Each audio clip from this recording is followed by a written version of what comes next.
Iran ने अपनी पूरी आर्सनल नहीं निकाली, जो हाइपरसोनिक मिसाइल्स की जो 10,000 किलोमीटर पर आवर से चलती, वो नहीं निकाली। जो भी उन्होंने 2 से 3 से 4,000 किलोमीटर प्रति आवर वाली मिसाइल्स हैं, उन्होंने ही ये पूरा एक तरह से घुटनों पे अमेरिका को ले आए। कितने अमेरिकन सोल्जर्स हताहत हैं, कितने अमेरिकन सोल्जर्स बंधक है, क्योंकि अली लारिजानी ने क्लेम किया कि अमेरिकन सोल्जर्स ईरान की गिरफ्त में। तो ईरान ने देखिए कितनी स्ट्रेटेजिकली बॉम्बिंग की। कल ईरान की ऑयल रिफाइनरी पर इजराइल और अमेरिका ने मारा। ईरान ने पलटवार हाइफा की ऑयल रिफाइनरी पे कर दिया। और ट्रंप क्या कह रहे थे? ट्रंप कह रहे थे कि मेरी मर्जी से सुप्रीम लीडर का चुनाव होगा। अरे भाई, तुम कौन होते हो? मैं क्या मेरी मर्जी से? अब उनकी मर्जी तो छोड़िए, उनको ऐसा जवाब दिया गया है कि इतिहास में किसी ने ट्रंप को जवाब नहीं। ट्रंप जो कि डेमोक्रेसी की बात कर रहे थे, कह रहे थे ईरान में कठमुल्लों का शासन है, धार्मिक शासन है, हम डेमोक्रेसी लाना चाहते हैं, हम मॉडर्निटी लाना चाहते हैं, हम सेक्युलरिज्म लाना चाहते हैं, वो धार्मिक युद्ध तक की बात आज कर रहे हैं। ये डेस्परेशन आप देखिए, और ये असली चेहरा वेस्ट का नंगा हो गया इस पूरी बात से। शुद्ध रूप से जो जूइश लॉबी है उसका प्रेशर था, तुम युद्ध करो, और ट्रंप उसमें कूद गए। अब देखिए पूरे अमेरिका को कीमत चुकानी पड़ रही। बोलते हिंदुस्तान पे तमाम दर्शकों का स्वागत है। इस वक्त ईरान के मोर्चे पर क्या हो रहा है, ईरान क्या कर रहा है, कैसी स्थिति बन रही है, अमेरिका गिड़गिड़ा क्यों रहा है सीज फायर के लिए, इजराइल के छक्के क्यों छूट रहे हैं, आखिर क्या वजह है, और क्या अमेरिकी फौजी इजराइल के कब्जे में आ गए? यानी कि बहुत बड़ी मार खाई है अमेरिका ने इस लड़ाई में। और क्या कुछ डेवलपमेंट है, क्या कुछ हो रहा है, और क्या कुछ ऐसी चुनौती अमेरिका के लिए खड़ी हो रही है जिसका उसे अंदाजा नहीं था, हम जानेंगे अमरीश मिश्रा जी से। अमरीश जी, स्वागत है आपका। Thank you sir. Amrish ji, क्या चुनौतियां अब अमेरिका के सामने आके खड़ी हो गई हैं जिसका अंदाजा शायद अमेरिका को था नहीं? उसे लग रहा था कि अभी सुप्रीम लीडर को हमने मार गिराया, सत्ता पलट हो जाएगा और सत्ता हमारे हाथ पे आ जाएगी और फिर यहाँ पर भी हमारा कब्जा होगा। हो क्या रहा है असल में ईरान में, और अमेरिका क्यों इतना बौखला गया है, इतना क्यों घबरा गया? जाकिर साहब, बाजी पलट गई। जिन अली खामनेई को अमेरिका ने असैसिनेट किया था और ये सोचा था कि तख्ता पलट हो जाएगा, उन्हीं का बेटा आज तीसरा ईरान का सुप्रीम लीडर चुन लिया गया। अब जब मुश्तबा खामनेई, इनके चुने जाने की अमेरिका इजराइल को बिल्कुल उम्मीद नहीं थी। अमेरिका इजराइल सोच रहे थे कि कोई मॉडरेट चेहरा सामने आएगा, लेकिन मुश्तबा खामनेई कौन है? मुश्तबा खामनेई अली खामनेई के दूसरे बेटे, इमाम खामनेई के दूसरे बेटे। और इमाम खामनेई की जो लाइन थी, जो उन्होंने फतवा दिया था कि ईरान एटम बम नहीं बना सकता या न्यूक्लियर बम नहीं बना सकता, मुश्तबा खामनेई उस लाइन के हैं कि नहीं, आज ईरान के वजूद की लड़ाई है। ईरान दो न्यूक्लियर पावर से लड़ रहा है, अमेरिका और इजराइल से। तो ईरान का न्यूक्लियर वेपन बनाना बिल्कुल जायज है, और इसीलिए अमेरिका की जो हालत खराब है आज की तारीख में, बोलती बंद है। न्यूयॉर्क टाइम्स ने यहां तक खबर दे दी है कि ट्रंप का दिमाग कभी भी बदल सकता है और वो युद्ध रोक सकते हैं। हालांकि मुझे इस पर विश्वास नहीं है, फिर भी एक मैं ये बस बताने के लिए कह रहा हूं। अब आप देखिए कि पिछले 3-4 दिनों में क्या हुआ। पिछले 3-4 दिनों में, यानी 2 मार्च से 8 करीब 2 मार्च 6 दिनों में, 2 मार्च से 8 मार्च तक ईरान ने सिस्टमेटिकली जो मिडिल ईस्ट में, खासतौर पर यूएई, कतर, जॉर्डन, यहां पर जो आंखें थी, जो अमेरिका इजराइल की आंखें थी, यानी उनके रडार सिस्टम्स को नष्ट कर दिया। अब आप सोचिए कि 1.1 बिलियन डॉलर्स का जो कतर में रडार था, FPS 132, वो खत्म, इट इज फिनिश्ड।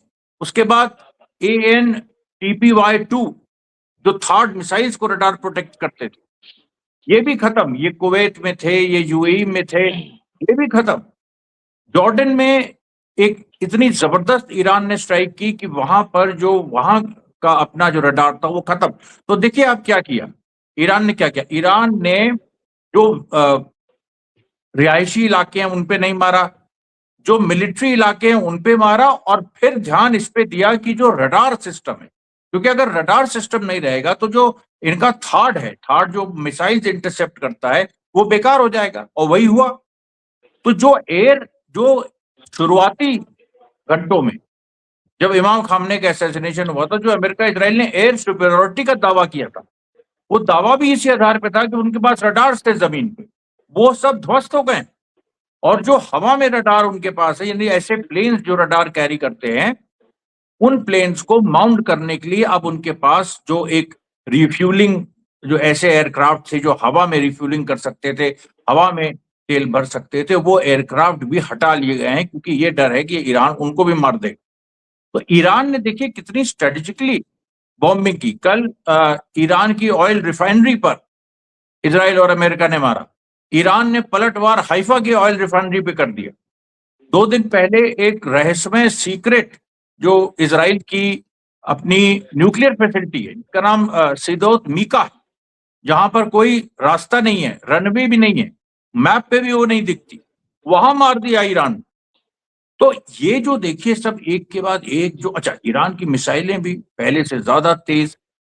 अभी अभी हालांकि ईरान ने अपनी पूरी आर्सेनल नहीं निकाली, जो हाइपरसोनिक मिसाइल्स की जो 10,000 किलोमीटर पर आवर से चलती, वो नहीं निकाली, लेकिन जो भी उन्होंने 2 से 3 से 4,000 किलोमीटर प्रति आवर वाली मिसाइल्स हैं, उन्होंने ही ये पूरा एक तरह से घुटनों पे अमेरिका को ले आए हैं। कितने अमेरिकन सोल्जर्स हताहत हैं, कितने अमेरिकन सोल्जर्स बंधक है, क्योंकि अली लारिजानी ने क्लेम किया कि अमेरिकन सोल्जर्स ईरान की गिरफ्त में। यानी इसका मतलब यह हुआ कि ईरान ने कुछ अमेरिका के प्लेन्स गिराए हैं जिनके पायलट्स ईरान की गिरफ्त में। हालांकि अमेरिका इजराइल कह रहा है कि हम उन पायलट्स को उठा ले गए, लेकिन क्या क्या भरोसा भाई, जंग में तो एक दिन कोई कुछ कहता है, दूसरे दिन कोई कुछ कहता है, इसलिए दोनों ही तरफ की बातों को हमको सुनना चाहिए और लोगों के सामने रखना चाहिए। तो अभी देखिए जो पूरी सिचुएशन है, उसमें जो अमेरिकन सोल्जर्स हैं उनका दुबई में, बहराइन में, कुवैत में मारे जाने की खबर है, क्योंकि जब अमेरिकन सोल्जर्स अपने बेसिस से भागे जहां ईरान बमबारी कर रहा था, तो वो होटलों में गए और होटलों में मार दिया ईरान।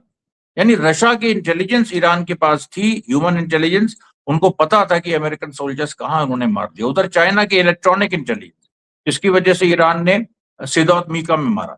तो मैं ये कह रहा हूं कि देखिए ये सब कुछ हुआ, और आज सबसे बड़ी बात, जो मुश्तबा खामनेई, ईरानी रेवोल्यूशन के तीसरे सुप्रीम लीडर, सबसे पहले इमाम खुमैनी, दूसरे इमाम खामनेई, और अब तीसरे इमाम मुश्तबा खामनेई।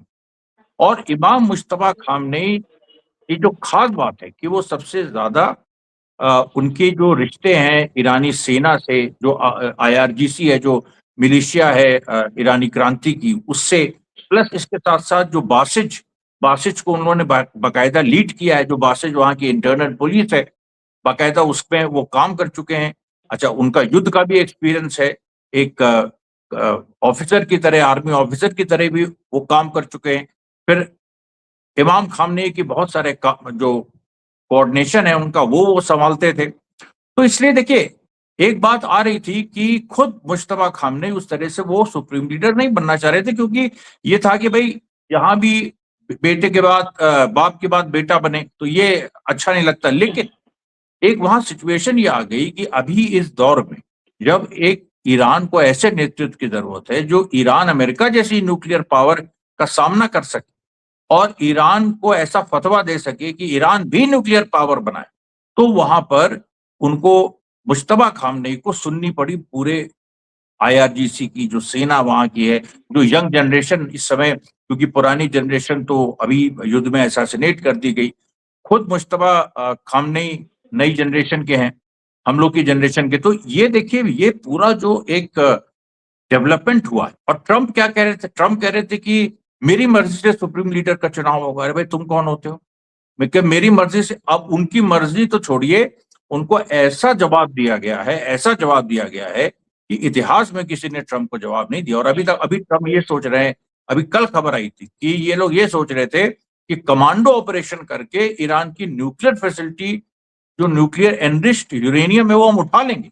यानी जैसे मदुरो को उठाया था, जैसे एक इंसान को उठाना और एनरिच्ड यूरेनियम को उठाना एक ही बात है। अरे एनरिच्ड यूरेनियम में रेडियो एक्टिविटी, बहुत सारी चीजें हैं जो बहुत हजार्डस है।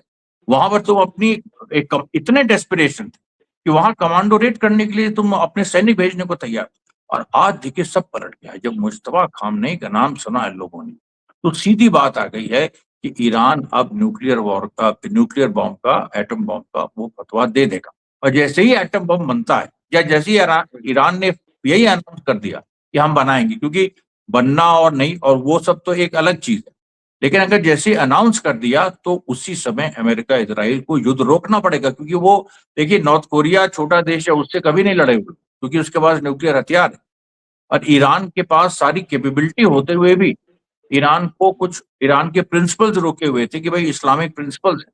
लेकिन इस्लाम में ये भी प्रावधान है कि समय के हिसाब से, परिस्थितियों के हिसाब से फतवे बदलते हैं। अगर तुम्हारे वजूद पे संकट आ जाए तब दूसरी तरह की चीज आप कर सकते हो जो पहले उस तरह से आप नहीं कर सकते। तो ये देखिए शाकिर भाई, ये पूरी स्थिति आज। अमरीश जी, जैसे हमने देखा था कि इजराइल के फौजी एक तरह से परेशान हो गए थे जंग लड़ते लड़ते, और कहने लगे थे कि अब हम जंग नहीं लड़ने की स्थिति में, हम जंग नहीं लड़ेंगे। अमेरिका के फौजी जिस तरह से वो अफगानिस्तान में थे, इराक में थे और अलग अलग जगहों पर डिप्लॉयड किए गए थे, और बाद में उनकी वापसी हुई। एक नई जंग जब डोनाल्ड ट्रंप ने छेड़ दी, तब अमेरिका के भीतर किस तरह के रिएक्शंस देखने को मिल रहे हैं? क्या वहां पर उस तरह का सपोर्ट है, या फिर वही स्थिति बन रही है ट्रंप के साथ भी जो नेतन्याहू के साथ इसराइल में बन रही है? देखिए, अमेरिका में युद्ध को समर्थन बहुत कम है।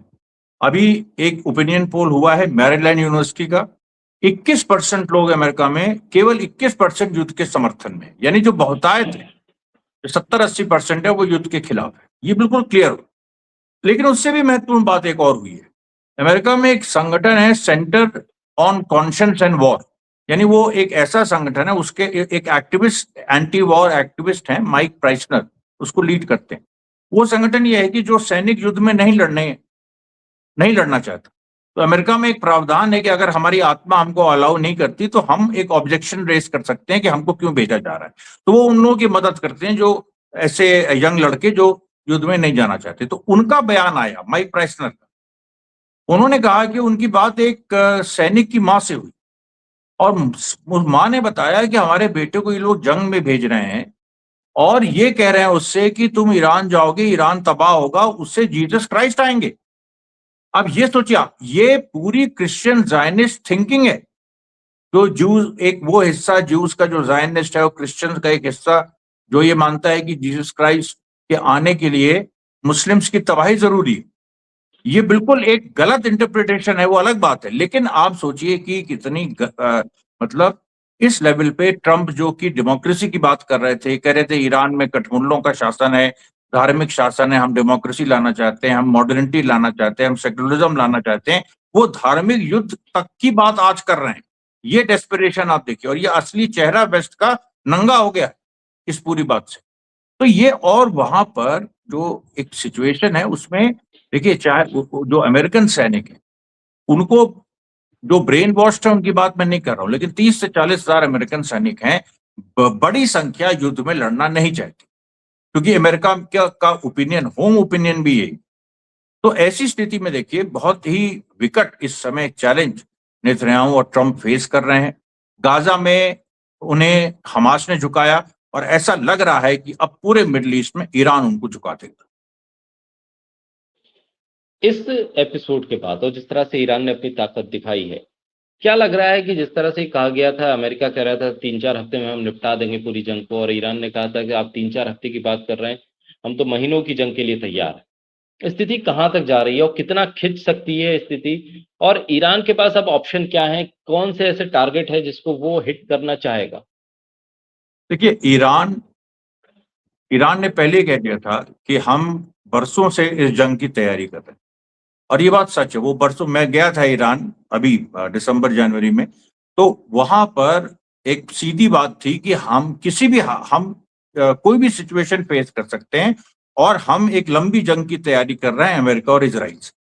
तो एक तो ये बात हुई कि ईरान पूरी तरह से तैयार है। अभी अब्बास अरागची, उनके फॉरेन मिनिस्टर, से अमेरिकन रिपोर्टर ने पूछा कि आपका क्या कहना है, तो अगर अमेरिका ने ग्राउंड इन्वेजन कर दिया, तो उन्होंने कहा हम तो इंतजार कर रहे हैं इस बात का, आए, हम तो तैयार हैं। तो देखिए, वो एक चीज है। दूसरी बात, ईरान के पास अभी बहुत कुछ है। एक तो ईरान ने अभी अपनी जो असली मिसाइलें, यानी जो 10,000 किलोमीटर प्रति आवर से चलती हैं, ध्वनि की गति से 10 गुना ज्यादा और 15 गुना ज्यादा, 15,000 किलोमीटर प्रति आवर से चलती, उनको निकाला ही नहीं। अब सवाल यह है कि वो उनको जब निकालेगा तो वो बहुत ही क्रिटिकल इंफ्रास्ट्रक्चर, इजराइल का और मिडिल ईस्ट में जो अमेरिकन बेसेस हैं उनको वो डिस्ट्रॉय कर देंगे।